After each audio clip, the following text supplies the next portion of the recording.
بسم اللہ الرحمن الرحیم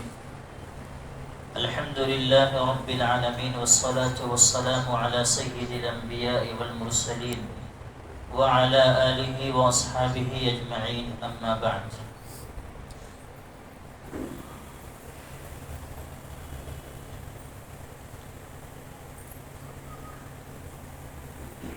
سورہ بقرہ کے درس کا سلسلہ پچھلے ہفتے شروع ہوا.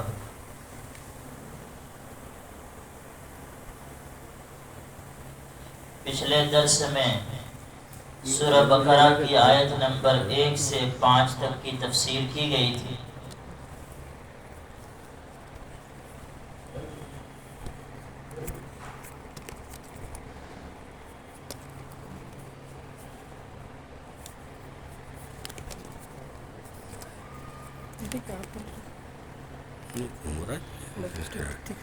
آیت نمبر 1 سے 5 تک کی تفسیر پچھلے درس میں ہوئی. یہ جو 5 آیات شروع کی ہیں سورہ بقرہ کی، ان 5 آیات میں قرآن کریم کا ہر قسم کے شک و شبہے سے پاک ہونا اور بالا تر ہونا بیان کیا گیا تھا، اور پھر اس کے بعد ایسے لوگوں کا ذکر کیا گیا تھا. قرآن کریم کتاب ہدایت ہے اور تمام انسانوں کے لیے، تمام جہان کے لیے، بلکہ اللہ تعالیٰ نے اس کتاب کو کتاب ہدایت بنا کر اتارا ہے. تو پہلے تو قرآن کریم کا ہر شک و شبہے سے بالا تر ہونا اور قرآن کا کتاب ہدایت ہونا یہ بیان کیا گیا تھا، اور پھر اس کے بعد ان لوگوں کا ذکر کیا گیا جنہوں نے اس کتاب ہدایت سے پورا فائدہ اٹھایا.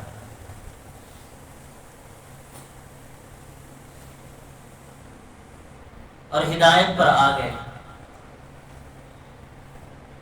اس کے بعد اب آگے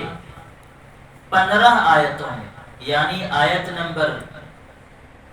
6 سے لے کر آیت نمبر 20، ان 15 آیتوں میں اللہ تبارک و تعالی نے ان لوگوں کا تذکرہ کیا ہے جنہوں نے اس کتاب ہدایت کو نہیں مانا اور کفر و شرک پر اڑے رہے، گمراہی رہے. اور اس میں 2 طرح کے لوگ تھے نہ ماننے والے لوگوں میں. ایک طبقہ تو وہ تھا جس نے کھل کر کے مخالفت کی، ضد پر اڑے رہے اور ایمان نہیں لائے. اور دوسرا گروہ وہ تھا جن کے اخلاق اتنے گرے ہوئے تھے، اخلاق کی اتنی پستی اور گراوٹ تھی، اتنے گھٹیا اخلاق والے تھے، اور جن کے اندر دنیا کی لالچ اور دنیا کی حرص اس قدر تھی کہ وہ اپنے اخلاقی پستی، اخلاق کے گھٹیا پن اور دنیا کے ذلیل اغراض اور مفاد کی وجہ سے یہ جرأت بھی نہیں کر سکے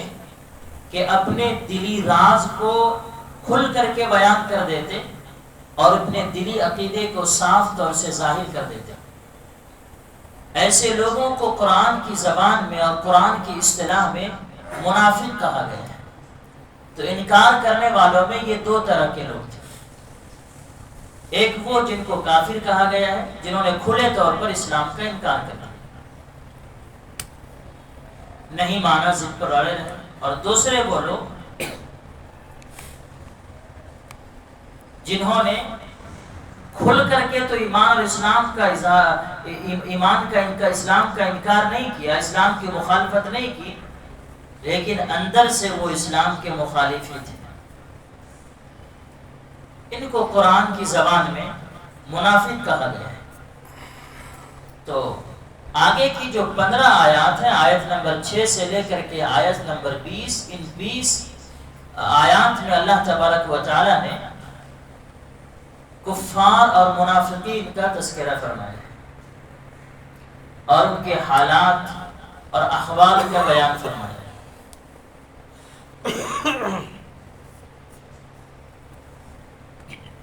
اور اگر آپ یہ جو 20 آیات ہیں، آیت نمبر 1 سے لے کر کے 20 تک، 5 آیات جس میں قرآن کا کتاب ہدایت ہونا، اور جن لوگوں نے اس کتاب ہدایت سے فائدہ اٹھایا، جن کو اللہ نے مومنین متقین کہا ہے، اور آگے کی 15 آیاتوں میں انکار کرنے والوں کا بیان، جس میں 2 قسم کے لوگ تھے، کفار اور منافقین۔ ان 20 آیات کی تفصیل پر اگر آپ نظر ڈالیں تو اس سے معلوم ہوتا ہے کہ قرآن کریم نے ان آیات میں ایک طرف تو ہدایت کے چشمے کا اور راہ ہدایت کا پتہ دے دیا کہ راہ ہدایت وہ قرآن کریم ہے۔ اگر ہدایت پر آنا چاہتے ہو، صحیح راستے پر آنا چاہتے ہو تو قرآن ہے، قرآن پر عمل کر لو، یہی راہ ہدایت ہے۔ دوسری طرف قرآن کریم نے پوری دنیا کے قوموں کو اسی ہدایت کے ماننے اور نہ ماننے کے معیار سے 2 قسمیں میں تقسیم کر دیا۔ ایک وہ جنہوں نے کھل کر کے مخالفت کی، ان کو کافر کہا گیا۔ دوسرے وہ جنہوں نے کھل کر کے تو اسلام کے انکار کا اظہار نہیں کیا، لیکن اندر سے وہ منکری تھے اسلام کے، ان کو منافق کہا گیا۔ اگر آپ ان 20 آیات کی تفصیل پر نظر ڈالیں گے تو یہ بات کھل کر کے سامنے آ جاتی ہے۔ اور یہ جو 15 آیات ہیں جس میں نہ ماننے والوں کا تذکرہ کیا گیا ہے، ان میں سے پہلی 2 آیات یعنی آیت نمبر 6 اور 7 میں اللہ تبارک و تعالی نے کافروں کا تذکرہ فرمایا ہے، جنہوں نے کھل کر کے اسلام اور ایمان کی مخالفت کی تھی۔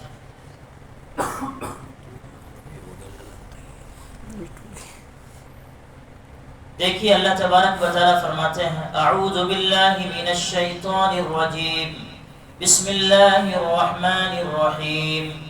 ان الذین کفروا سواء علیہم اانذرتهم ام لم تنذرهم لا یؤمنون۔ بے شک وہ لوگ جنہوں نے کفر اپنا لیا ہے، ان کے حق میں دونوں باتیں برابر ہیں، چاہے آپ ان کو ڈرائیں یا نہ ڈرائیں، وہ ایمان نہیں لائیں گے۔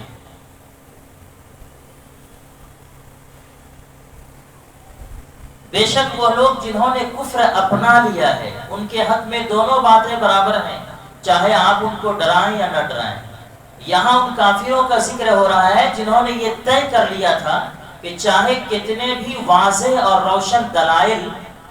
ان کے سامنے آ جائیں، وہ کبھی بھی آن حضرت صلی اللہ علیہ وسلم کی دعوت پر ایمان نہیں لائیں گے۔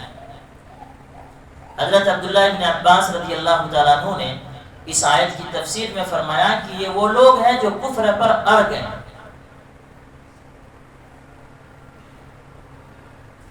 ان کو ڈرائیں نہ ڈرائیں ایمان نہیں لائیں گے۔ یہ ڈرانا جو ترجمہ کیا گیا ہے لفظ انذار کا، قرآن میں انذار کا لفظ آیا ہے، اور کثرت کے ساتھ انبیاء علیہ السلام کی دعوت کو جو قرآن میں بیان کیا گیا تو اس میں کثرت سے انذار یعنی ڈرانے کا لفظ آیا ہے، کیونکہ انبیاء کرام علیہ السلام لوگوں کو کفر اور بد اعمالیوں کے برے انجام سے ڈراتے ہیں۔ لہذا آیت کا مطلب یہ ہوا کہ آپ چاہے ان کو دعوت دیں یا نہ دیں، ان کے سامنے دلائل پیش کریں یا نہ کریں، چونکہ انہوں نے تہیہ کر رکھا ہے کہ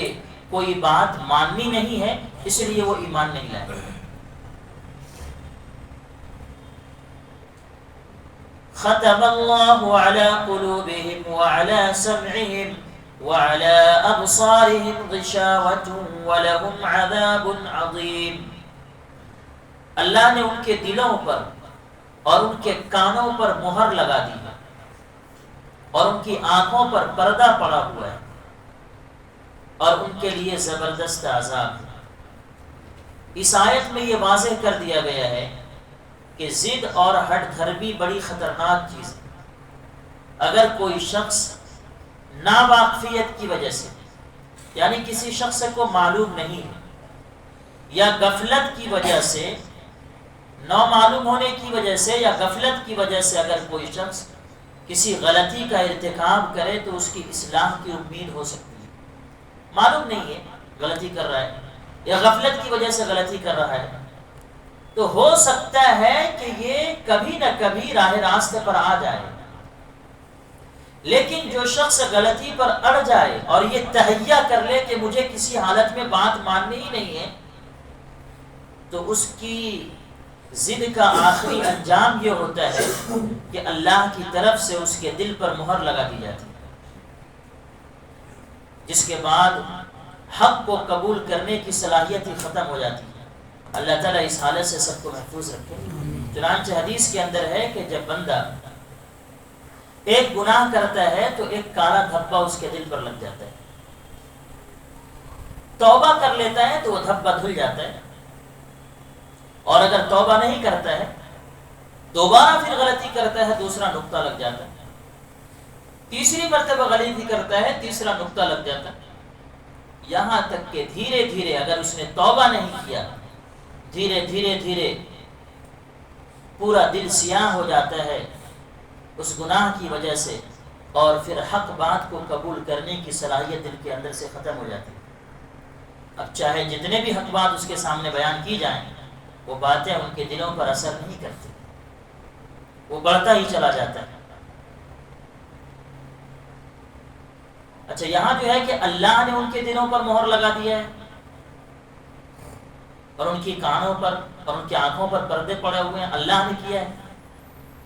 اس پر یہ شبہ نہیں ہونا چاہیے کہ جب اللہ نے کر دیا تب تو معذور ہے، اللہ ہی نے جب مہر لگا دیا تو کیا کر سکتے ہیں ہم؟ اس میں ہماری کوئی غلطی ہے؟ اللہ نے جو مہر لگایا ہے ان کے دلوں پر، جیسا کہ پہلی آیت میں، چونکہ انہوں نے تہیہ کر لیا ہے کہ ہم کو بات ماننی ہی نہیں ہے، تو اللہ نے جو ان کے دلوں پر مہر لگا دی ہے کہ اب یہ راہ راستے پر نہیں آنے والا ہے۔ ان کی آنکھوں پر جو پردے پڑ گئے ہیں اللہ کی طرف سے، یہ ان کے ضد کی وجہ سے ہے، ان کے ضد اور ہٹ دھرمی کی وجہ سے انہوں نے تہیہ کر لیا ہے مجھے ماننا ہی نہیں ہے، تو ان کے ضد اور ہٹ دھرمی کی وجہ سے اللہ تبارک و تعالیٰ نے ان کے دلوں پر اور ان کے آنکھوں کانوں پر اللہ تبارک و تعالیٰ نے مہر لگا دی ہے، پردے پڑ گئے، یہ ان کے ضد کا نتیجہ ہے۔ تو ان دونوں آیتوں میں اللہ تبارک و تعالیٰ نے نہ ماننے والوں میں ان لوگوں کا تذکرہ کیا ہے جنہوں نے کھل کر کے اسلام اور ایمان کی مخالفت کی تھی۔ اب آگے اللہ تبارک و تعالیٰ آیت نمبر 8 سے آگے 13 آیتوں میں ان لوگوں کا تذکرہ فرما رہے ہیں جنہوں نے کھل کر کے تو اسلام ایمان کی مخالفت نہیں کی تھی، جیسا کہ ابھی تذکرہ ہو چکا، لیکن اندر سے وہ پکے تھے، منکر تھے، پکے، نہایت ہٹ دھرم اور ضدی تھے، جن کو قرآن کی زبان میں منافق کہا گیا۔ آگے اللہ فرماتے ہیں وَمِنَ النَّاسِ مَن يَقُولُ آمَنَّا بِاللَّهِ وَبِالْيَوْمِ الْآخِرِ وَمَا هُمْ بِمُؤْمِنِينَ، کچھ لوگ وہ ہیں جو کہتے ہیں کہ ہم اللہ پر اور آخرت کے دن پر ایمان لائے، حالانکہ وہ حقیقت میں مومن نہیں ہیں۔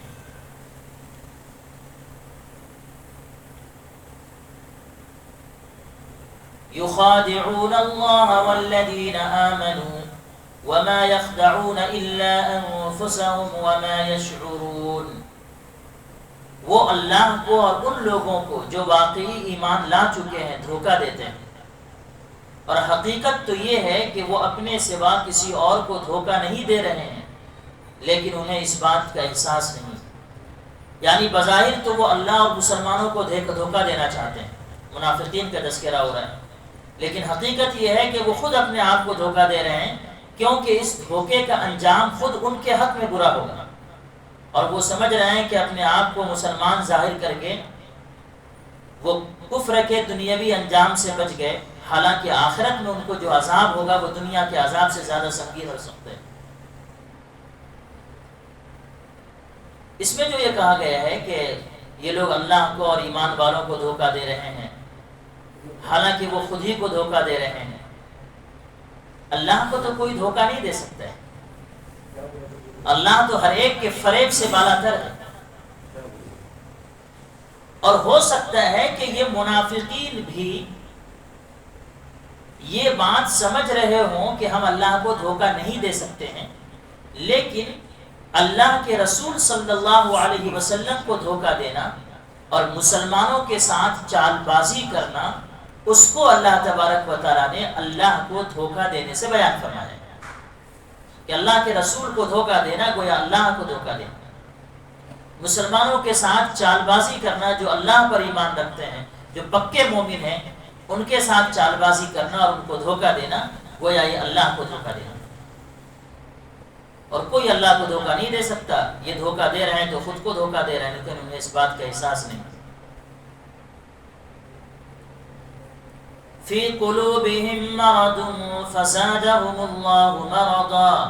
وَلَهُمْ عَذَابٌ أَلِيمٌ بِمَا كَانُوا يَكْذِبُونَ۔ ان کے دلوں میں روگ ہے، یعنی بیماری ہے، چنانچہ اللہ نے ان کے روگ میں اور اضافہ کر دیا ہے، اور ان کے لیے دردناک سزا تیار ہے، کیونکہ وہ جھوٹ بولا کرتے تھے۔ یہ جو بیماری اللہ نے بتلایا، ان منافقوں کے دلوں میں بیماری ہے، اللہ نے ان کی بیماری کو اور بڑھا دیا ہے۔ بیماری کسے کہتے ہیں؟ بیماری اس کیفیت کا نام ہے جس میں انسان اعتدال سے ہٹ جاتا ہے، انسان کی ایکٹیویٹیز کے اندر ڈسٹربنس ہونے لگتا ہے۔ آدمی کام کر رہا ہے، چل پھر رہا ہے، اچھی طرح سے بول رہا ہے، لیکن جب آدمی میں بیماری ہوتی ہے تو اس کی ایکٹیویٹیز کم ہو جاتی ہے، اس کی ایکٹیویٹیز میں ڈسٹربن ہونے لگتا ہے، چل پھر رہا تھا اچھے طریقے سے چل پھر نہیں رہا۔ مثال کے طور پر سر میں درد ہو گیا، بات چیت کر رہا تھا، بات چیت اچھی طریقے سے نہیں کر پا رہا ہے، کھانا نہیں کھا پا رہا ہے، طاقت و قوت تھی، کام اچھے طریقے سے کر سکتا تھا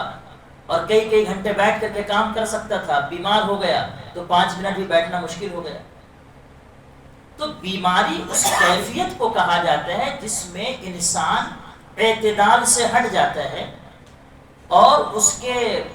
ایکٹیویٹیز کے اندر خلل پیدا ہو جاتا ہے، ڈسٹرب ہو جاتا ہے آدمی، ایکٹیویٹیز اس کی ڈسٹرب ہو جاتی ہے۔ ایسے ہی یہ جو نفاق کا مرض ہے، یہ نفاق کے مرض کی وجہ سے، یہ جو نفاق ہے، اندر سے جو کفر بھرا ہوا ہے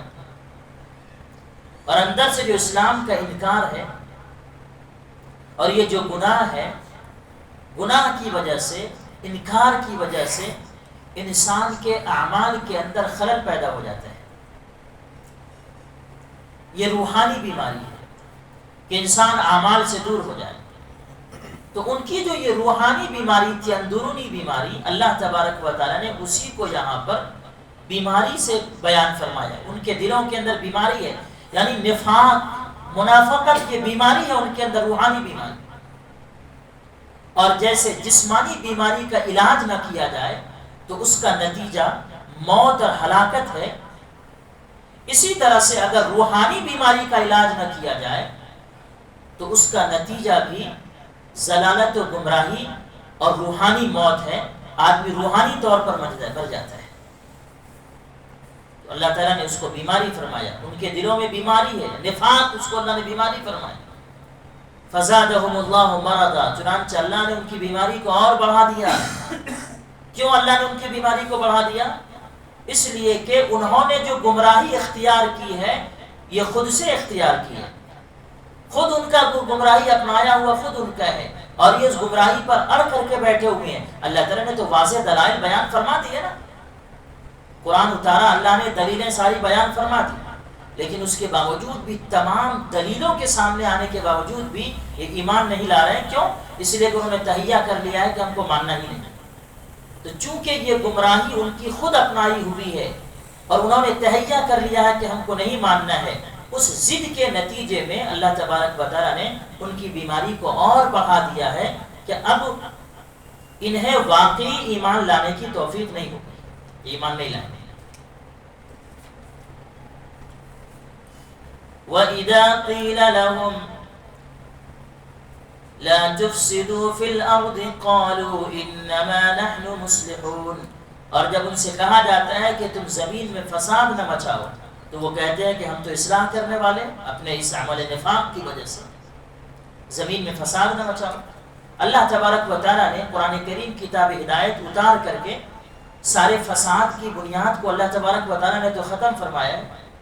اللہ نے رول اور اصول بتا دیے ہیں یہ فسادی کو ختم کرنے کے لیے۔ پھر اس کتاب ہدایت کے آ جانے کے بعد بھی نہ ماننا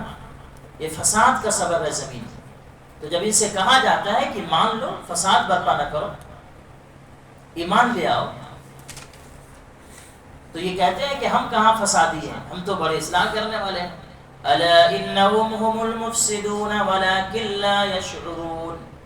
یاد رکھو یہی لوگ فساد پھیلانے والے ہیں لیکن انہیں اس بات کا احساس نہیں۔ وَإِذَا قِيلَ لَهُمْ آمِنُوا كَمَا آمَنَ النَّاسُ قَالُوا أَنُؤْمِنُوا كَمَا آمَنَ السُّفَهَاءُ أَلَا إِنَّهُمْ هُمُ السُّفَهَاءُ وَلَكِنْ لَا يَعْلَمُونَ، اور جب ان سے کہا جاتا ہے کہ تم بھی اسی طرح ایمان لے آؤ جیسے دوسرے لوگ ایمان لائے ہیں، تو وہ کہتے ہیں کہ کیا ہم بھی اسی طرح ایمان لائیں جیسے بیوقوف لوگ ایمان لائے ہیں۔ خوب اچھی طرح سمجھ لو، سن لو کہ یہی لوگ بیوقوف ہیں لیکن وہ یہ بات نہیں جانتے ہیں۔ ان منافقین سے کہا جاتا تھا جبکہ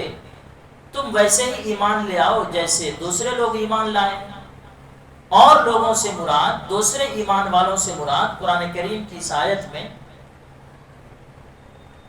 جمہور مفسرین کی رائے یہ ہے، باتفاق مفسرین صحابہ کرام مراد ہے۔ ان منافقین سے کہا جاتا تھا کہ جیسے یہ صحابہ ایمان لے آئے ہیں ویسے تم بھی ایمان لے آؤ، تو یہ ان کو بیوقوف کہتے تھے کہ یہ تو بیوقوف لوگ ہیں، کیا تم ہم کو ان بیوقوفوں کی طرح ایمان لانے کے لیے کہتے ہو؟ یعنی پکے سچے مومن صحابہ کرام کو یہ لوگ بیوقوف کہتے تھے۔ اللہ تبارک و تعالیٰ نے فرمایا کہ سنو، بیوقوف وہ نہیں، بیوقوف حقیقت میں یہی لوگ ہیں، یہی بیوقوف ہیں لیکن وہ اس بات کو جانتے نہیں۔ قرآن کریم کی اس آیت سے معلوم ہوتا ہے کہ اللہ تبارک و تعالیٰ نے دنیا کے تمام لوگوں کے لیے صحابہ کرام کے ایمان کو معیار بنایا ہے۔ اللہ کے نزدیک اسی شخص کا ایمان قبول ہوگا جس کے ایمان کا معیار صحابہ کرام کے ایمان کے معیار پر ہو۔ ایمان عقیدے ہر چیز میں معیار اللہ نے صحابہ کو بنایا۔ اگر کسی شخص کا طریقہ صحابہ کرام کے طریقے سے ہٹ کر کے کسی شخص نے اپنے ایمان کا معیار صحابہ کرام کے ایمان سے ہٹ کر کے بنا لیا، یہاں تک کہ اگر کسی شخص کا کوئی عقیدہ اس عقیدے کے خلاف ہے جو عقیدہ صحابہ کرام کا تھا، جس طور پر تھا، جس حیثیت کا تھا، صحابہ کرام کے عقیدے کے خلاف اگر کسی کا عقیدہ کسی بھی چیز کے بارے میں ہے تو اللہ کے نزدیک اس کا ایمان قابل قبول نہیں ہے۔ اللہ نے کسوٹی اور معیار صحابہ کرام کے ایمان کو بنایا اور اللہ نے بتلا دیا کہ ویسے ایمان لاؤ کہ جیسے صحابہ لائے ہیں تو تمہارا ایمان قابل قبول۔ لیکن یہ لوگ صحابہ کو بیوقوف کہتے تھے، اور ہر زمانے میں گمراہ لوگوں کا یہ طریقہ رہا ہے کہ وہ راہ ہدایت بتلانے والوں کو بیوقوف سمجھتے رہے اور ان کو برا بھلا کہتے رہے۔ لہذا ایمان ہمارا واقعی اللہ کے نزدیک قبول ہے کہ نہیں ہے، صحابہ کرام کی زندگی، ان کے حالات اور ان کا ایمان کس کیفیت کا تھا کتابوں میں موجود ہے۔ اس کو دیکھنا چاہیے، پڑھنا چاہیے، اور پڑھ کر کے سمجھ کر کے اس کسوٹی پر اپنے ایمان کو ناپنا چاہیے کہ کیا اس بارے میں ہمارا عقیدہ ویسا ہے جیسے صحابہ کا تھا، کیا ہمارا ایمان ویسا ہے اس بارے میں جیسے صحابہ کا تھا؟ اگر ہے تو وہ ایمان قابل قبول ہے، اور اگر نہیں ہے تو اسے اصلاح کرنی چاہیے اپنے ایمان کی، ورنہ اللہ کے نزدیک وہ ایمان قابل قبول نہیں ہے۔ وَإِذَا لَقُوا الَّذِينَ آمَنُوا قَالُوا آمَنَّا وَإِذَا خَلَوْا إِلَى شَيَاطِينِهِمْ قَالُوا إِنَّا مَعَكُمْ إِنَّمَا نَحْنُ مُسْتَهْزِئُونَ، اور جب یہ ان لوگوں سے ملتے ہیں جو ایمان لا چکے ہیں تو کہتے ہیں کہ ہم ایمان لے آئے، اور جب یہ اپنے شیطانوں کے پاس تنہائی میں جاتے ہیں تو کہتے ہیں کہ ہم تمہارے ساتھ ہیں، ہم تو مذاق کر رہے تھے۔ یہ جو منافقین ہیں یہ دوغلی پالیسی اختیار کرتے تھے، ایمان والوں کے پاس جاتے، مسلمانوں کے پاس جاتے تو مسلمانوں سے یہ کہتے کہ ہم ایمان لانے ہم مومن ہیں، ہم ایمان والے ہیں، ہم قرآن کی ہدایات اور قرآن کے احکام کو مانتے ہیں، ہم تمہارے ساتھ ہیں، جو طریقہ تمہارا وہی طریقہ ہمارا۔ یہ ایمان والوں کے پاس جا کر یہ کہتے تھے۔ مقصد کیا تھا؟ مقصد دنیا حاصل کرنا تھا۔ اور جب یہ اپنے شیاطین کے پاس جاتے تھے، قرآن کریم میں جو آیا ہے کہ جب یہ اپنے شیطانوں کے پاس جاتے تھے، قرآن کریم کی آیت میں شیطانوں سے مراد وہ سردار ہیں جو ان منافقین کی سازشوں میں ان کے سربراہ اور لیڈر کی حیثیت رکھتے تھے۔ ان منافقین کے جو لیڈرز تھے، جو سربراہ تھے، ان کو شیاطین کہا گیا ہے قرآن کریم کی آیت میں۔ اور جب یہ اپنے شیطانوں کے پاس جاتے تھے، یعنی جب یہ منافقین اپنے لیڈروں اور سرداروں کے پاس جاتے تھے تو اپنے ان سرداروں کے پاس جا کر یہ کہتے تھے کہ دیکھو ہم تو تمہارے ساتھ ہیں، تمہارے طریقے پر ہیں، ہم کو چھوڑی ایمان لائیں۔ ہم تو مسلمانوں کے پاس جا کر جو ان سے کہتے ہیں کہ ہم ایمان لے آئے ہیں، وہ تو مذاق کر رہے ہیں، ہم مسلمانوں کے ساتھ کچھ چھوڑی ہیں، ہم تو تمہارے ساتھ ہیں، مطلب ہم ایمان نہیں لائے۔ اللہ فرماتے ہیں ہم تو مذاق کر رہے ہیں مسلمانوں کے ساتھ۔ اللہ فرماتے ہیں اللہ یستہزئ بہم ویمدہم فی طغیانہم یعمہون، اللہ ان سے مذاق کا معاملہ کر رہا ہے، اللہ ہی ان سے، یہ کیا اللہ سے مذاق کریں گے، اللہ ہی ان سے مذاق کر رہا ہے، اور انہیں ایسی ڈھیل دیتا ہے کہ وہ اپنی سرکشی میں بھٹکتے رہیں۔ یعنی مطلب یہ ہے کہ اللہ تعالیٰ نے ان کی رسی کو ڈھیل دے دی ہے، رسی ان کی اللہ نے لمبی چھوڑ دی ہے کہ ان کے دوغلے پن کی سزا فوری طور پر ان کو دنیا میں نہیں مل رہی ہے، جس سے وہ یہ سمجھ رہے ہیں کہ ہماری تدبیر تو کامیاب ہو گئی، ہم تو اپنے پلان میں سکسیس ہو گئے، چنانچہ وہ اپنی اس گمراہی میں اور پختہ اور پکے ہوتے چلے جا رہے ہیں، اور آخرت میں ایک دم انہیں پکڑ لیا جائے گا۔ تو چونکہ ان کا اللہ تعالیٰ کا یہ عمل ان کے ساتھ ان کے مذاق کا نتیجہ تھا، اسے یہاں پر اللہ تعالیٰ ان سے مذاق کرتا ہے، اس الفاظ سے بیان فرمایا گیا۔ تو کوئی شخص اپنی چال بازی سے دنیا میں کچھ بھی کر لے اور وہ سوچے کہ ہم نے اللہ کو دھوکہ دے دیا ہے اور ہم تو اللہ کے ساتھ مذاق کر رہے ہیں، اللہ کو کیا کوئی دھوکہ دے سکتا ہے؟ اور اگر کسی کے نافرمانی کی وجہ سے اس کو سزا دنیا میں نہیں مل رہی ہے تو اس کا مطلب یہ ہے کہ اللہ تعالیٰ نے اسے ڈھیل دے رکھا ہے اور وہ گناہ میں بڑھتا جا رہا ہے، یہاں تک کہ جب وہ گناہ میں پختہ ہو جائے گا، فوری سزا دنیا میں نہیں بھی مل رہی ہے، بسا اوقات مل بھی جاتی ہے، اور اگر نہیں مل رہی ہے تو اپنے آپ کو بہت یہ نہیں سمجھنا چاہیے کہ ہم تو اپنے پلان میں کامیاب ہو گئے، آخرت میں ایک دم سے پکڑ لیا جائے گا جہاں پر کوئی پرسان حال نہیں ہوگا۔ اللہ تبارک و تعالی محفوظ فرمائے۔ آگے اللہ تبارک و تعالیٰ نے یہ جو ان کا رویہ تھا، ان کے حالات اور ان کا جو رویہ تھا، جو دوغلے پن کی پالیسی ان کی تھی، اللہ تبارک و تعالیٰ نے اس کو تجارت سے بیان فرمایا ہے۔ انشاءاللہ آگے اس کی تفصیل ہوگی۔ اور پھر یہ کہ جو منافقین کیا رسول اللہ صلی اللہ علیہ وسلم کے زمانے کے ساتھ خاص تھے، یا کہ اس زمانے میں بھی منافقین موجود ہیں، اور اگر ہیں تو کن کو منافق کہا جائے گا؟ ہم کسی کو دھڑلے سے یا تو کہہ دیتے ہیں کہ یہ منافق ہے،